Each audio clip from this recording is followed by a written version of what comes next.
a tradition of Talmud study in Cupetown and Yeshiva Tachkemoni.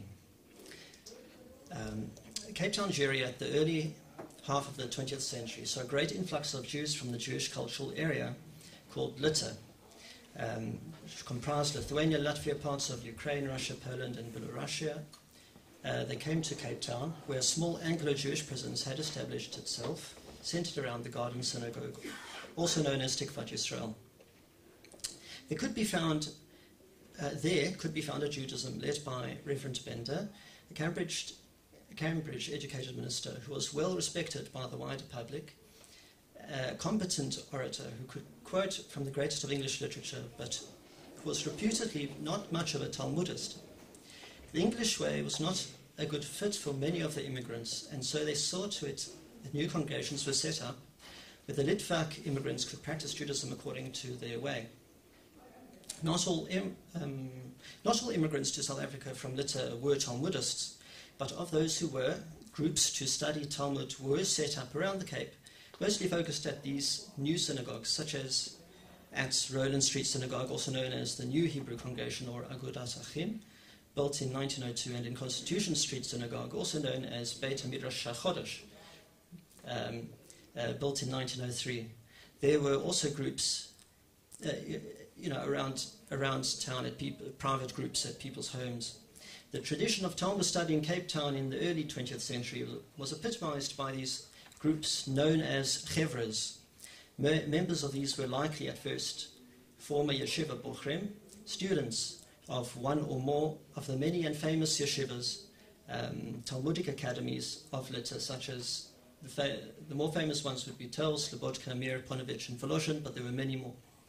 All this was before the arrival of any official rabbi for the congregation. Constitution Street only got an official rabbi in 1908, Rabbi Moshe Chaim Mervish, and Rowland Street in 1940, Rabbi Kerzner. Still, there were members of the various chevras who were capable of teaching, such as Rabbi Yehuda Leib Schreier and Rabbi Morgenstern at Rowland Street. Besides a chevra for Talmud, known as a chevra Shas, Shas acronym for Sidrei, of the six orders of the Talmud, which aimed at studying all of the Talmud, a massive task. There also existed a hierarchy of chevras for less taxing studies, but that still constituted a part of the greater body of the sacred traditional literature encompassed by the term Torah. These chevras met at varying frequencies during the week, but typically before or after the evening prayer service, Mariv. It could be between Mincha and Mariv or after Mariv. Depending on an individual's ability, one would attend an appropriate chevra. There was a chevra for Ein Yaakov, study of homiletic parts of the Talmud, avoiding the legalistic parts, so that made it a bit easier for some people. There was a chevra Mishnah, a condensed form of the Talmud, which was maybe a bit easier. There were at times a chevra Tanakh, a study of the 24 books of the Jewish Bible, and there was a chevra Tehillim, a group who recited Psalms.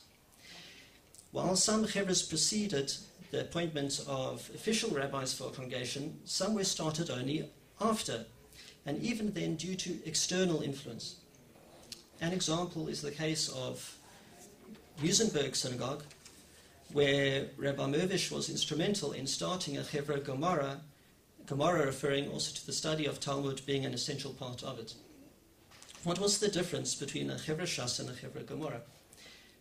From a study of the individual Pinkasim or chronicles of the chevras for Musenberg and Constitution Street synagogues, it would seem that the chevra Gemara had the aim of studying individual volumes of Talmud, while a chevra Shas had the aim of studying the entire Talmud, Shas being an acronym referring to the 6 orders of the Talmud.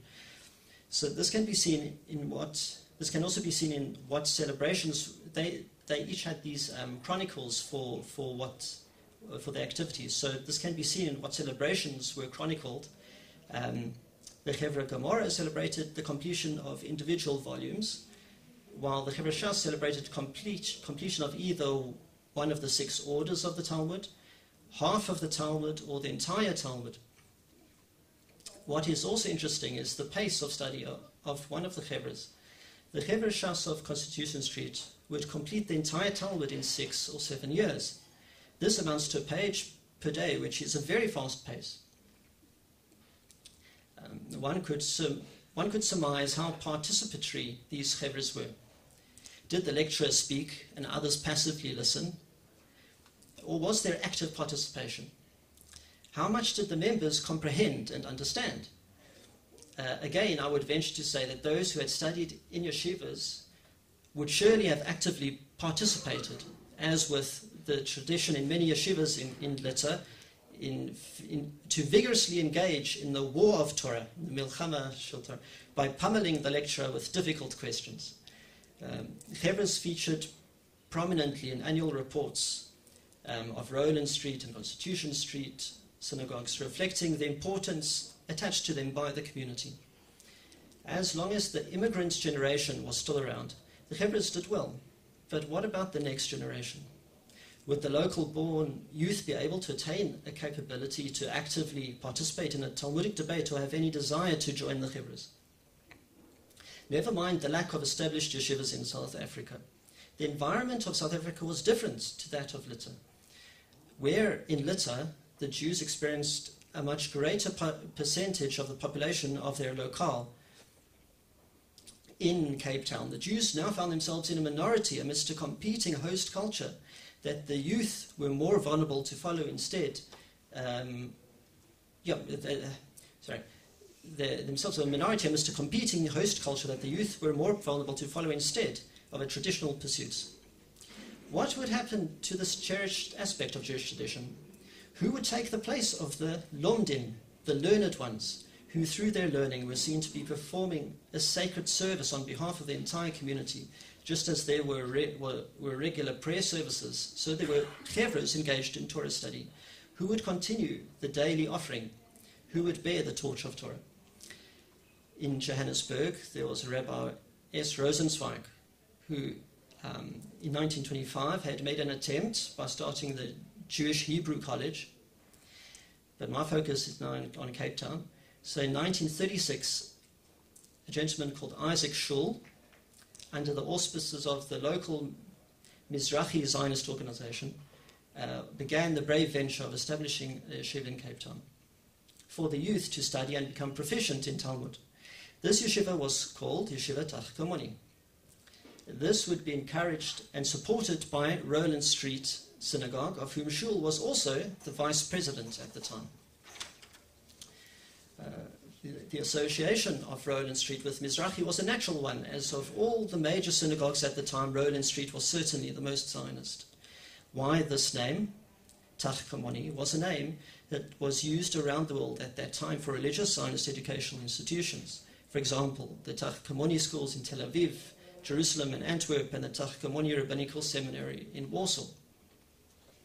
The word Tachkemoni itself is from the second book of Samuel, chapter 23, verse 8. Shmuel bet, Perek Chav Gimel, Pasuk Chet. And according to some traditional commentaries, it means a knowledgeable man and is used to describe one of King David's champions, Adino, who was both warrior and sage.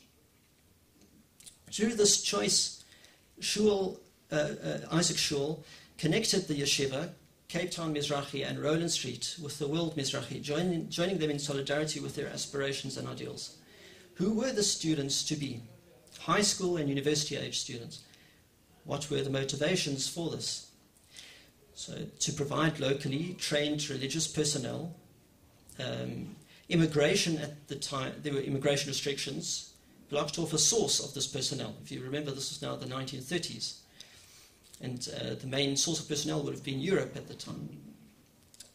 So there was a need for local training of ministers and ritual slaughterers, shochtim. Also another motivation would be to pass on the torch of Torah. 1936 was also a time when the majority of the youth were English-speaking and South African-born, and so had not been to yeshiva in Europe, whereas in earlier decades many young men were Yiddish-speaking immigrants and may have been to yeshiva. So those previous immigrants would have carried that tradition of Talmud with him. Now, this was a response to how to transmit that to the next generation. Chief Rabbi Herzog of Israel was also very supportive of the establishment of a yeshiva in South Africa when he visited a few times, and stressed the point when he visited in 1941 and other times. This quote is from the 1940 annual report for Rowland Street. The president at the time was Morris Alexander. In times like ours, when the light of Torah and Talmud learning has been put out in the yeshivot and rabbinical colleges in the Alter Heim, such an heroic attempt by the yeshiva committee to facilitate the teaching of Torah and Talmud to our young in our midst deserves every recognition and appreciation from all those who love our traditional learning and cherish our national culture. It is not clear who the first teachers may have been, but possibly Rabbi M. Cooperman, who was in Cape Town since 1928 and who had been a teacher already in a Tarbut school in Kovno, Lithuania, and who became the head of the yeshiva from 1945 to 1975. It could be that a variety of rabbis taught in the beginning. In 1940, Rabbi Kerzner was appointed the rabbi of Rowland Street and soon was appointed as the head of the yeshiva. He was evidently a great Talmudist and served on the Capetown Beit Din. He did much to strengthen the standard of the yeshiva and to promote its support from his congregants. There's a quote now from the 1940 annual report for Rowland Street. Qualified, referring to the yeshiva, qualified and able Magidei Shir, in other words, the lecturers, together with experts, Magidei Shir is the religious, the Talmud lecturers, together with expert lecturers on codified law, Jewish history, Hebrew literature, elocution and speech training, conduct the various courses of study in the yeshiva under the personal superintendence and guidance of the Rav. End quote. So that's just interesting what curriculum they had there. It wasn't just pure Talmud study. What was the wider Jewish community's reaction? This was obviously something new to this local community. In 1941, the wider Jewish community in Cape Town became aware of the existence of the yeshiva via the Jewish press, namely the South African Jewish Chronicle. A flurry of letters to the editor were published, some curious for more information about the yeshiva, some raising objections against it, and some supporting it. Among the objections was how the yeshiva seemed to be ignoring the Jewish Board of Education that was recently formed for Cape Town, and so also the delicate building of communal unity. In the 1930s, there was a series of where they built communal organizations such as the United Council for Orthodox Hebrew Congregations in Cape Town and the Beit Din, and also the Jewish Board of Education.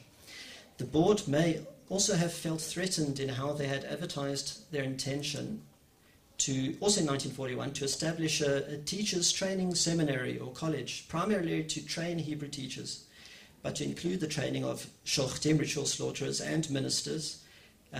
Ministers here likely referring to reverends, not full-on rabbis with smicha. A similar aim of the yeshiva. Others also challenged whether or not the term yeshiva could be used. Was it not just another Talmud Torah afternoon school? It is clear from the Rowland Street annual reports that the Talmud Torah and the yeshiva were clearly differentiated, the yeshiva focusing on teaching Talmud that was not covered in the Talmud Torah. Even if the yeshiva did not resemble a typical yeshiva yet, the intention was to grow the yeshiva into an institution like those in Europe. Though over the years it didn't quite get there, it was still more than a Talmud Torah in terms of the quality and quantity of the Talmud content. In 1945, Rabbi Cooperman became the head of the yeshiva after Rabbi Kerzner. Rabbi Israel Abrams, the rabbi of the Garden Synagogue, who succeeded after Reverend Bender, was invited to be, and was very much a Talmudist, was invited to become the president of the yeshiva in the hope that he was also the chief rabbi Israel Abrams, the chief rabbi of the Cape province. The rabbi of the Garden Synagogue was invited to become the president of the yeshiva in the hope that this would add prestige in the eyes of the wider Jewish community. Rabbi Abrams did much to promote the yeshiva to the wider community and proved to be a great supporter of it. When the Roland Street community built a new synagogue at Skunda Street, the yeshiva moved with it. The yeshiva did indeed provide ritual slaughterers, shochtim, ministers, reverends, and knowledgeable laymen. And these served the community, especially in the country communities as well. While it did not ordain rabbis, there are those who studied there first before going elsewhere to continue on to become a rabbi. As to providing replacements in the chevras, at first it may have provided replacement in the chevras, but the chevras have mostly disappeared from synagogue life today.